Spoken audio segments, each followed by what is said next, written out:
stupid pet.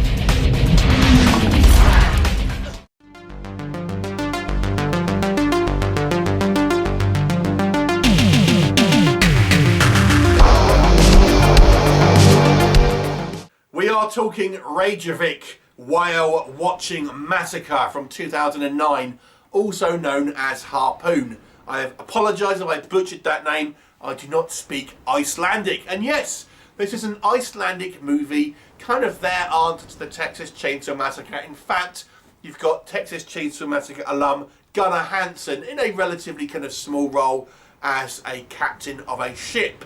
Now, as I say, an Icelandic movie. It is spoken mostly in English, but there are some sequences that are spoken in other languages, not just Icelandic, but also Japanese and French. I actually bought the Dutch Blu-ray of this, so my version did not have English subtitles, which is annoying, so I didn't understand the sequences that weren't in English, but there you go. But it is mostly spoken in English. So what's the story? It focuses on a group of unrelated tourists as they gather to go on a trip to go and watch whales in the open ocean. And there's about 10 or so, including a couple of crewmates for this kind of like dilapidated old tour boat. They go out there, but an accident happens and they ended up being stranded at sea.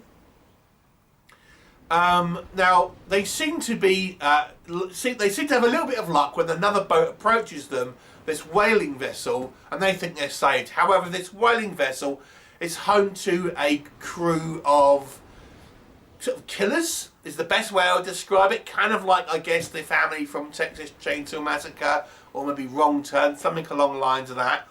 And they have ill intent towards our group of tourists. And who will live, if anyone? Well, you have to watch the movie and find out. So let's discuss. Okay.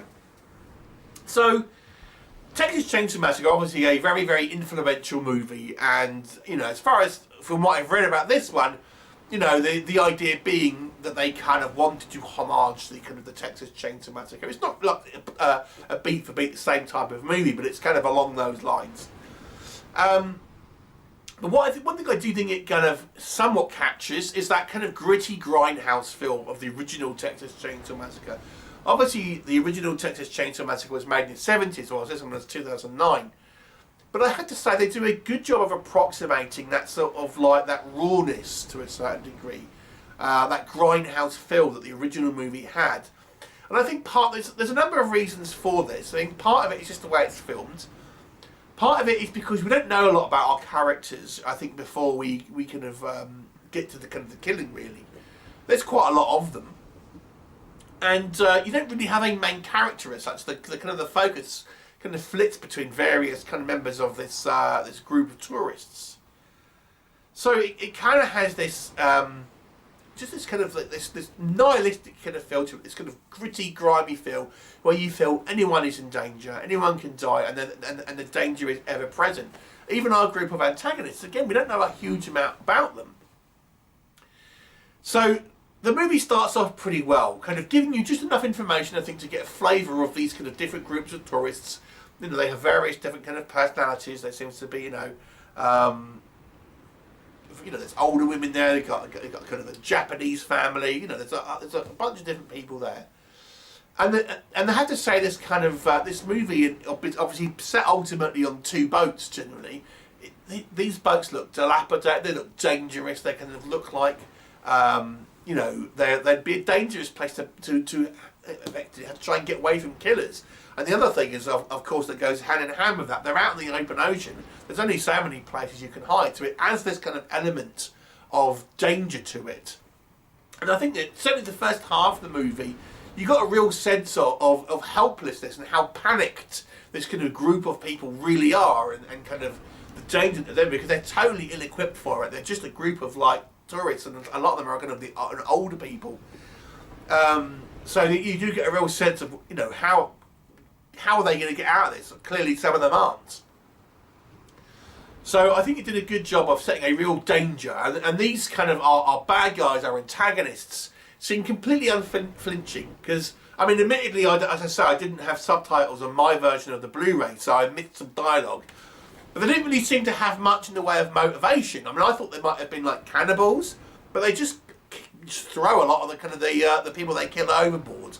So I didn't really know why they were actually killing them outside. They were just killing people. But it gave it this kind of like, oh, they're just unflinching, you know, they're just kind of like, they're just psychopaths.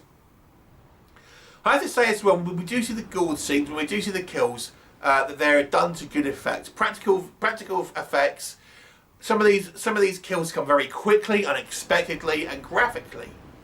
And I think that they're done to a good standard, and you kind of feel some of these, and you know, there's a good variety of how people are dispatched as well. It's not always the kind of the same methods. And the movie just has this kind of nihilistic kind of sense of danger and fear, I think, in the movie. And again, because it's an Icelandic film, it has like somewhat of a kind of a different flavour to maybe an American movie to a certain degree. As I said, because you have so many, there's actually 4 different languages spoke here, and again, it just gives you that these people can't communicate together. Our group of protagonists, you know, we've got a French guy, we've got a Japanese family, we've got like English speaking ones, there's a German woman. So there's like, you know, they're not like a coherent group, so it gives it this interesting kind of dynamic. What doesn't work with this movie, I mean, ultimately it's kind of a similar setup. There's been plenty of kind of like Texas Chainsaw Massacre, Wrong Turn, Deliverance style movies. The only difference is this one's set on a boat, well, kind of 2 boats really, but mainly 1 boat. So it's a kind of similar movie with a slightly different setting. It's nothing necessarily particularly original. Maybe the thing that I felt was the strangest critique to say about this film, however, is the odd tonal choices that this movie has. Now, this isn't a horror comedy, or at least I don't think it is. But some of these characters are written to be so over the top, make such bizarre decisions, act in such an over the top way, or react to things in just a kind of an unrealistic way that I think people would act. So, and this happens throughout the film with different characters. So I'll just give you one example, but there is loads of this amongst all of the characters, good guys and bad guys. So when our characters are rescued, or seemingly rescued, before that they realise there's a danger, we have a group of 3 older women, and these are friends, you know, actually who went together. These 3 older women, and I think one of them has got their phone, and they're trying to kind of call for help, and they get into a little bit of a sort of an argument, nothing serious, but they're just trying to sort of say, "Oh, come on, phone for help," etc. And then one of these women just grabs the phone and bashes the other one on the nose, breaking her nose, and thinking, "What? Where does that come from? Who would do that?" One example, and I've picked a relatively innocuous one, not to kind of give you any spoilers. But there's lots of examples in this film where you think, why are characters doing this? In particular, the Japanese woman. I just didn't get why people are doing certain things. Now, again, there might have been some dialogue that I missed because my version does not have English subtitles, but there's not that much dialogue which isn't in English. So it gives it this kind of odd tone where you feel the characters are somewhat kind of cartoonish or making very unrealistic decisions, but the rest of the film is played dead straight. There's no kind of like jokes, there's no kind of like comedic setups or anything like that, but you just have these kind of odd sequences where seemingly more or less every guy is like a rapist, or, you know, the slightest hint that they're going to get like, they're going to get their end away. They're kind of like, these guys just, whatever guy it is, they just try it on. It's just like, what? You know, it just seems really bizarre. Like I said, it has that kind of nihilistic viewpoint to a certain degree as well. We even get an animal attack in this movie. I won't kind of go too much into it, but yeah, there's even an animal attack they get in there as well. I think the first half of the movie, the setup where we kind of getting up to the kind of like the first kind of realization and attacked by this kind of crew of psychopaths, is pretty strong. But I think once the kind of it gets going and we have that second half of the movie where our protagonists are whittled down somewhat, and it gets, I don't know, it's not as interesting, to be honest.